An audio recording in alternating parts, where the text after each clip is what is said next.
प्रिया, ये जो एक अजीबोगरीब स्थिति दिखाई पड़ रही है कि रणदीप सुरजेवाला जो हरियाणा से आते हैं, हरियाणा से बाकायदा राज्यसभा के लिए टिकट दिया जाता है अजय माकन को, और वो राजस्थान से चुन चुन के आएंगे। ये कौन सी, ये इसका मतलब क्या नजर आता है? क्या भूपेंद्र सिंह हुड्डा के सामने कांग्रेस पार्टी ने पूरी तरीके से सरेंडर कर दिया है? राहुल और सोनिया गांधी की कुछ चलती नहीं उनके सामने, क्योंकि सबको मालूम है कि जो सुरजेवाला है उनको भूपेंद्र सिंह हुड्डा बिल्कुल पसंद नहीं है, तो उन्होंने वीटो लगा दिया, तो उनको कहा राजस्थान से आ जाइए। नहीं, बिल्कुल आपने सही पकड़ा है, क्योंकि यही हुआ था। भूपेंद्र सिंह हुड्डा ने बिल्कुल मना कर दिया। दो नाम थे, एक कुमारी सैलजा का भी था और रणदीप सिंह सुरजेवाला का भी था। तो बिल्कुल मना कर दिया था हुड्डा साहब ने कि मैं दोनों को, कोई हरियाणा से वो कोई प्रमोट नहीं करेंगे, हरियाणा का लीडर। उन्होंने बिल्कुल साफ कर दिया था। और ये बहुत इंटरेस्टिंग है कि जब चॉइस आई थी कुमारी सैलजा और सुरजेवाला की, एक सोनिया गांधी की बिल्कुल लॉयलिस्ट है और दूसरे राहुल गांधी के करीब हैं।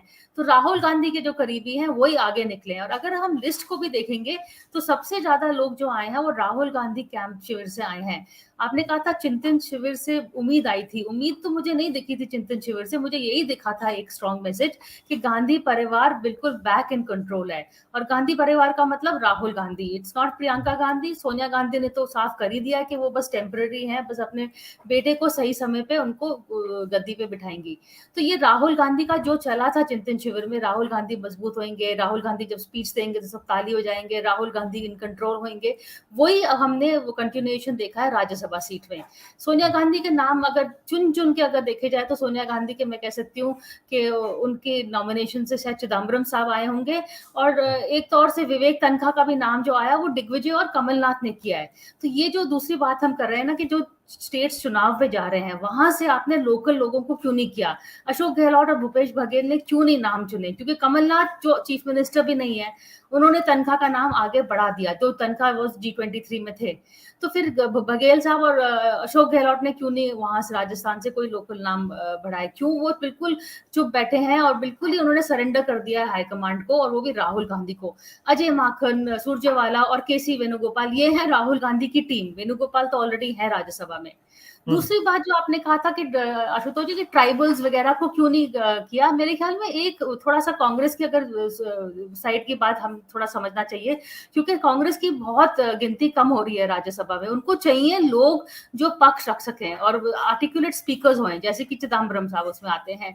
और राहुल गांधी ये भी चाहते हैं कि राहुल गांधी के कैंप के लोग हों जो राहुल गांधी की बात रखें, कांग्रेस की बात नहीं, राहुल गांधी की बात भी आनी चाहिए, जो राहुल गांधी को भी खड़े होंगे और डिफेंड करेंगे। ये सब लोग हैं ऐसे, माखन सुरजेवाला वगैरह, ये लोग राहुल गांधी को डिफेंड करेंगे। राहुल गांधी का, और जब राहुल गांधी कहेंगे कि आरएसएस को अटैक करो तो वो आरएसएस को अटैक करेंगे। जो लाइन राहुल देंगे और वो करीबी लोगों को ही देते हैं, तो ये सुरजेवाला वगैरह ये लाइन आगे बढ़ाएंगे राज्यसभा में। तो एक तौर से अगर हमें सोचना है कि क्यों किया ये नाम, हमको, आप और हमको नहीं समझ आते हैं कि उन्होंने जो रिप्रेजेंटेशन नहीं दिया इस तौर से नहीं दिया।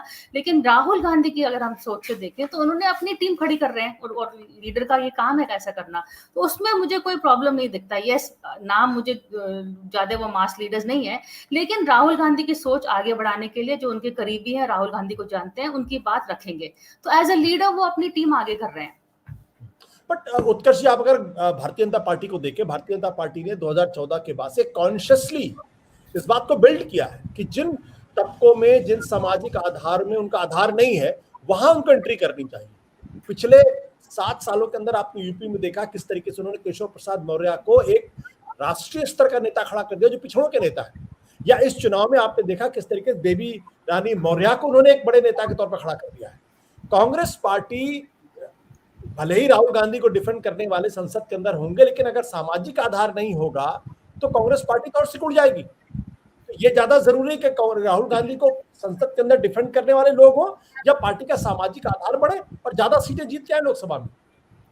नहीं, बात बिल्कुल आप ठीक कह रहे हैं, लेकिन एक चीज ये समझनी भी होगी कि आज की तारीख में भारतीय जनता पार्टी का जो पूरा पैराफर्नेलिया है उसमें उनके पास ये चॉइस है।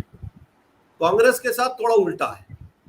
और ये तो सही बात है कि बहुत सारे नाम ऐसे हैं जिनके ऊपर अब ऑब्जेक्शंस भी आने लगे हैं। जैसे पवन खेड़ा का ट्वीट आप देख लीजिए सुबह, वो सीधे सीधे इमरान प्रतापगढ़ी पे अटैक कर रहे थे। महाराष्ट्र से भी जो खबरें आ रही हैं कि वहां के एमएलएज भी इनको लेके, इमरान प्रतापगढ़ी को लेके काफी वोकल हो रहे हैं। तो इमरान प्रतापगढ़ी एक ऐसा नाम है जो अचानक 2018 में पार्टी में आता है और उसके बाद बहुत इंपॉर्टेंट हो जाता है, जबकि हमने देखा पिछले चुनाव में भी और उसके पहले भी, वो ठीक है शायरी वायरी कर लेना मंच पे एक अलग चीज है, लेकिन मास कनेक्ट बना ले ऐसा है नहीं उनके साथ, और उनके पीछे कोई ऐसी माइनॉरिटी फॉलोइंग भी नहीं है। तो एक ये क्वेश्चन है, लेकिन 2-3 चीजें मुझे दिख रही है आशुतोष जी। एक तो ये कि जो चिंतन शिविर के पहले G23 का एक पूरा बना था खेल, वो असल में कपिल सिब्बल उसको लीड कर रहे थे और कपिल सिब्बल ही निकल के चले गए। दूसरा, बचे खुचे G23 इसी में खत्म हो गया इस राज्यसभा के भीतर। तो जो गांधी, जो अभी प्रिया जी कह रही थी कि जो गांधी फैमिली के पास अपना एक पहले तो अपना किला बचाने वाला मामला था ना, तो वो सेटल कर लिया उन्होंने। अब रह गया सवाल कि मास में और जो स्ट्रगलिंग स्टेट, अच्छा दूसरी भी बात है, अशोक गहलोत के पास क्यों नहीं लोकल आए।